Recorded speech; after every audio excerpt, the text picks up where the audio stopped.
আজি যোৱা 6 মাহৰ পৰা বৰপেটাত এখন সত্ৰৰ মাটি তেখেতে ইলিগেলি ট্ৰান্সফাৰ কৰিছিলে। তেতিয়া আমি তেওঁক ট্ৰান্সফাৰ কৰিছিলোঁ বৰপেটাৰ পৰা, আৰু লগতে মই CM ভিজিলেন্সৰ তদন্তৰো নিৰ্দেশ দিছিলোঁ। যোৱা কেইদিনমানৰ পৰা আমি তেওঁক চাই আছিলোঁ। পৰহি ৰাতি তেওঁ নামচাই ৰেজৰ্ট বুলি এখন হোটেলত আছিলে। আমি তেওঁক তাৰ পৰাই ট্ৰেক কৰি আছিলোঁ, আৰু যেতিয়া তেওঁ ঘৰ আহি পালে আমি এৰেষ্টো কৰিলোঁ, তালাচীও চলালোঁ। 92 লাখ টকা সোণৰ গহনা, 2টা লকাৰ আছে। আজি লকাৰ 2টা চোৱা হ'ব। আমি আয়তকৈ তেওঁৰ সম্পত্তি 400 গুণ আমি বেছি পাইছোঁ। গতিকে আমি ভাবোঁ যে অকল নিলম্বিতই নহয়, বৰখাস্তকৰণে নহয়, আমি তেওঁক আইনৰ জৰিয়তে কঠোৰ শাস্তি দিব পাৰিম। ইয়াতে লগত 2-এজন মণ্ডল আছে, তেওঁলোককো আজি মাতিছে। কিন্তু আমাৰ অসমত দুৰ্ভাগ্যবশতঃ এনেকুৱা ঘটনা মাজে মাজে ঘটি থাকে।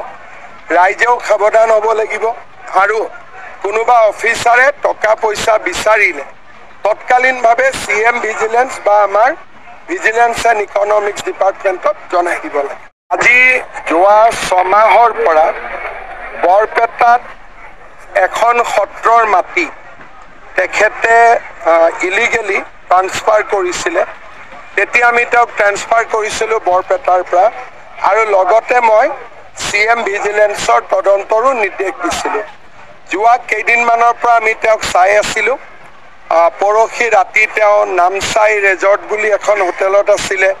আমি তেওঁক তাৰ পৰাই ট্ৰেক কৰি আছিলোঁ, আৰু যেতিয়া তেওঁ ঘৰ আহি পালে আমি এৰেষ্টো কৰিলোঁ, তালাচীও চলালোঁ।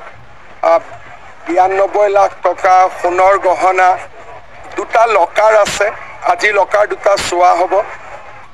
আমি আয়তকৈ তেওঁৰ সম্পত্তি 400 গুণ আমি বেছি পাইছোঁ।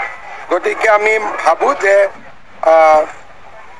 অকল নিলম্বিতই নহয়, বৰখাস্তকৰণে নহয়, আমি তেওঁক আইনৰ জৰিয়তে কঠোৰ শাস্তি দিব পাৰিম।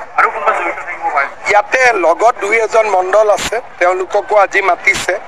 কিন্তু আমাৰ অসমত দুৰ্ভাগ্যবশতঃ এনেকুৱা ঘটনা মাজে মাজে ঘটি থাকে।